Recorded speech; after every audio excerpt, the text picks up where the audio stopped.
Bienvenue pour cette nouvelle séquence de paroles de la vie éternelle avec Marc Joseph. Nous sommes aujourd'hui le 30 septembre 2023. Oui, 30 septembre 2023, un jour de grâce avec Jésus-Christ. Encore un jour de grâce et de bénédiction que Dieu te donne de vivre. Et je vais préciser, quand je dis un jour de grâce et de bénédiction, ce n'est pas un jour où tu vas acheter la grâce, où tu vas acheter la bénédiction. Ce n'est pas un jour où tu vas donner de l'argent à tel pasteur, telle vedette, pour vous dire donne beaucoup d'argent, donne l'argent et tu seras béni. Non. La grâce que Jésus-Christ te donne aujourd'hui, c'est gratuit. C'est pour ça que ça s'appelle la grâce. Dans le mot grâce, il n'y a aucune notion de mérite.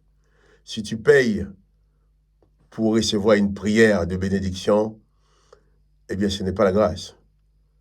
Et cette personne qui te fait payer la prière ou payer la bénédiction, ce sont ces personnes-là que Jésus-Christ même a appelées des voleurs et des brigands qui sont là pour dérober ton argent, pour te détruire même.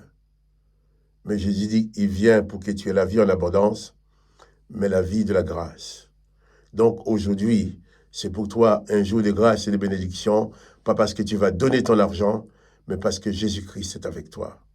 Parce que Jésus-Christ a fait la promesse en disant, je suis avec toi tous les jours jusqu'à la fin du monde. J'en ai parlé hier de ces personnes qui vont te demander de l'argent pour te bénir, qui vont te demander de l'argent pour prier pour toi, qui vont dire quand tu pries pour toi, il faut que tu donnes de l'argent.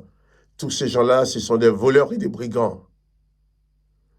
Ces gens-là, quand quelqu'un te dit qu'il faut donner de l'argent pour qu'il prie pour toi, dis-lui d'aller chercher un boulot, d'aller chercher un travail. Il doit travailler de sa main pour vivre, mais pas venir vendre la prière, vendre la bénédiction. Donc aujourd'hui, c'est pour toi un jour de bénédiction, mais une bénédiction qui découle de la grâce. Et Jésus-Christ dit ceci, je suis avec toi tous les jours jusqu'à la fin du monde. Jésus demande seulement que tu prennes toi-même la décision de marcher avec lui, la décision de demeurer avec lui, car lui veut demeurer avec toi. Et aujourd'hui, je précise encore que c'est un jour de grâce et de bénédiction que Dieu te donne. Alors, pas de panique, quoi qu'il arrive. La grâce de Jésus-Christ t'accompagne. La présence de Jésus-Christ t'accompagne. Je ne connais pas les événements que tu vas rencontrer cette journée, mais j'ai une certitude, c'est que Jésus-Christ est avec toi, car selon sa promesse, il a dit, je suis avec toi tous les jours jusqu'à la fin du monde. Donc, souviens-toi et n'oublie pas cela. Et je vais tous les jours persister à dire que la grâce et la bénédiction de Dieu n'est pas une marchandise. Ça ne se vend pas. Quand on te demande de l'argent pour te bénir, sache que tu as affaire avec un voleur, mais pas un disciple de Jésus-Christ. Jésus-Christ dit ceci, vous avez reçu gratuitement, vous donnez gratuitement. Pour avoir de l'argent, va travailler. Chers pasteurs qui font payer les gens pour une prière, pour donner la grâce, va chercher un travail. Parce que tu t'es dit pasteur, mais tu es en train de vendre la bénédiction de Dieu. Toi-même, tu as tué la malédiction sur toi et tu voles les biens des autres. Les gens peuvent donner de l'argent pour le service de Dieu, mais d'une façon volontaire. Mais pas parce qu'on a prié pour quelqu'un. Jésus-Christ donne sa présence gratuitement. Alors, aujourd'hui, c'est pour toi un jour de grâce, parce que Jésus-Christ est avec toi gratuitement. Tu n'as pas besoin de payer. Je vais même dire, ce n'est pas l'argent que tu donnes à un pauvre, à un riche, ou à une église, ou à un pasteur quelconque qui va provoquer la bénédiction dans ta vie. Si tu donnes de l'argent à un pauvre, ou pour une œuvre, tu le fais. C'est la bénédiction dans ta vie qui te permet de donner. C'est la grâce qui te permet de donner. C'est parce que tu es béni, la bénédiction, la présence de Jésus-Christ dans ta vie produit en toi le désir d'aider les autres. Mais ce n'est pas le contraire.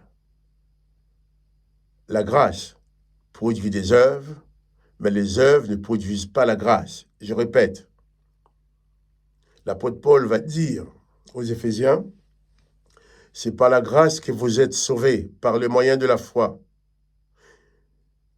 Cela ne vient pas de vous-même, c'est le don de Dieu. Il va dire aussi, ce n'est point par les œuvres, afin que personne ne se glorifie. Contrairement à ce que les prédicateurs, les religieux veulent nous faire croire, ce n'est pas les œuvres qui produisent la grâce, c'est la grâce qui produit les œuvres. Ce n'est pas les œuvres ou l'argent qui produit le salut, mais c'est parce que je suis sauvé que j'ai produit des œuvres conformes à la parole de Jésus-Christ. Je suis d'abord sauvé, j'ai produit des œuvres après. Mais si on me dit de faire des œuvres pour être sauvé, on me place dans l'erreur. On me demande d'acheter la grâce, la bénédiction de Dieu comme si c'en était une marchandise. Ce n'est pas le cas. Jésus-Christ s'est donné gratuitement sur la croix. Jésus-Christ n'a pas demandé d'être payé pour se laisser crucifier. Jésus-Christ n'a pas demandé d'être payé pour accepter de recevoir le coup. Jésus-Christ n'a pas demandé d'être payé pour accepter la couronne d'épines. Jésus-Christ n'a pas demandé d'être payé pour accepter de donner sa main, ses deux mains à clouer sur la croix. Jésus-Christ n'a pas demandé d'être payé pour recevoir le coup de fouet. Il a tout accepté par amour, par la puissance de la grâce qui est en lui. Et c'est ce qui l'a conduit à tout accepter pour que toi, tu sois sauvé par grâce. Si on devrait dire qu'il y a quelque chose à payer pour la grâce, c'est Jésus-Christ qui a payé, c'est pas toi. Si on devrait dire qu'il y a quelque chose à payer pour une bénédiction, pour l'exaucement de ta prière, c'est Jésus-Christ qui a payé, c'est pas toi. Quels que soient les pasteurs, quels que soient les titres de cet homme ou de cette femme qui te dira qu'il faut donner ton argent pour avoir une bonne prière, des bénédictions, une prière, des guérisons, il ne faut pas lui faire confiance. C'est un charlatan, un voleur qui vient au nom de Jésus-Christ pour voler ton argent. Mais Jésus-Christ dit, vous avez reçu la grâce, c'est gratuitement, vous la donnez gratuitement. Vous avez reçu la bénédiction gratuitement, vous donnez gratuitement. Si on vient te dire, c'est des œuvres que tu dois produire pour être sauvé, sache que tu as fait avec des menteurs et des voleurs. Jésus dit ceci, tu as reçu gratuitement, donné gratuitement, tu es sauvé par la grâce. La grâce te sauve, la grâce produit le salut, et le salut produit des œuvres. Ce n'est pas dans l'autre sens. Jésus-Christ sur la croix a payé ce qu'il fallait payer pour que toi et moi, nous puissions aujourd'hui vivre dans la grâce. Alors souviens-toi que Jésus-Christ est avec toi durant toute cette journée, quoi qu'il arrive, et pas de panique. N'oublie pas de cliquer sur j'aime si tu aimes ce que je dis, pour que ce soit proposé aussi aux autres. Je vais lire encore quelques versets d'Évangile de Marc, chapitre 15, verset 35 cette fois-ci. Nous avons lu hier Jésus qui disait, mon Dieu, pourquoi m'as-tu abandonné ou en quoi m'as-tu abandonné? Il est dit, quelques-uns de ceux qui étaient là l'ayant entendu dire, voici il appelle Élie. Les gens pensaient que Jésus appelait les prophètes Élie. Non. Eloi, Eloi, c'est mon Dieu, mon Dieu. Jésus n'appelait pas Élie. Il appelait Dieu, son Père, pour lui dire, voilà, regarde dans quoi je suis. Dans quoi m'as-tu abandonné là? Dans quoi m'as-tu mis? Pourquoi cela? Eh bien, le pourquoi. Mais c'est que toi, tu sois sauvé. Le Père pouvait répondre certainement à Jésus qu'il l'a abandonné sur la croix pour que toi qui écoutes aujourd'hui, tu sois sauvé. Il était dans cette situation sur la croix pour que toi, aujourd'hui, tu sois sauvé. Donc Jésus-Christ a payé le prix de ton salut. Il n'y a pas d'autre prix à payer. Quand on te dit qu'il faut payer le prix de croire, Jésus a déjà payé. Tu vas pas encore essayer de payer le prix que Jésus a déjà payé. Et d'ailleurs, tu es incapable de le payer, moi aussi. Moi aussi, je suis incapable de payer ce prix-là.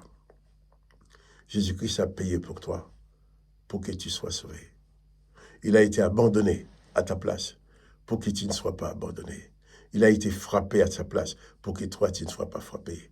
Jésus a été condamné à ta place pour que toi, tu ne sois pas condamné. Alors, contente-toi de glorifier son nom. Honore le nom de Jésus en prenant toutes tes dispositions pour rester dans sa volonté, pour suivre ses enseignements. Honore le nom de Jésus en prenant toute ta possibilité, en faisant tout ce qui est possible pour accorder le pardon, pour accorder la grâce aux autres. Sois donc comme Jésus, un dispensateur de la grâce. Et dispensateur de la grâce. Tu vas prier, tu vas bénir les autres, mais sans leur demander de l'argent. Sinon, tu es classé. Parmi ceux, Jésus a dit, le voleur ne vient que pour dérober, égorger et détruire. Le voleur ne vient que pour s'enrichir. Il n'a rien à faire des brebis. Les brebis sont devant lui. Il va leur jouer la comédie pour prendre leur argent, pour les dérober, pour les égorger, pour les détruire. Mais ils vont jouer leur comédie, mais pas au nom de Jésus. Jésus-Christ dit ceci. Tu as reçu gratuitement. Donne gratuitement. Donc, reçois Jésus-Christ dans ta vie. Honore le nom de Jésus, en sorte que la lumière puisse briller dans ta vie. Et que tu sois un dispensateur de la grâce. Gratuitement. Alors, je pense que tu m'as compris. Que le nom de Jésus-Christ soit béni. Que toi aussi, tu sois béni. Et quant à moi, Marc-Joseph, je te dis, souviens-toi et n'oublie pas que Jésus-Christ est avec toi tous les jours jusqu'à la fin du monde. Donc, quelles que soient les circonstances, pas de panique. Regarde à Jésus-Christ. Confie-toi en lui. Il a payé pour que tu sois sauvé. Que son nom soit béni. Que toi aussi, tu sois béni. Alors moi, je te dis, à demain. N'oublie pas les petits coups de pouce. À demain pour une autre séquence des paroles de la vie éternelle.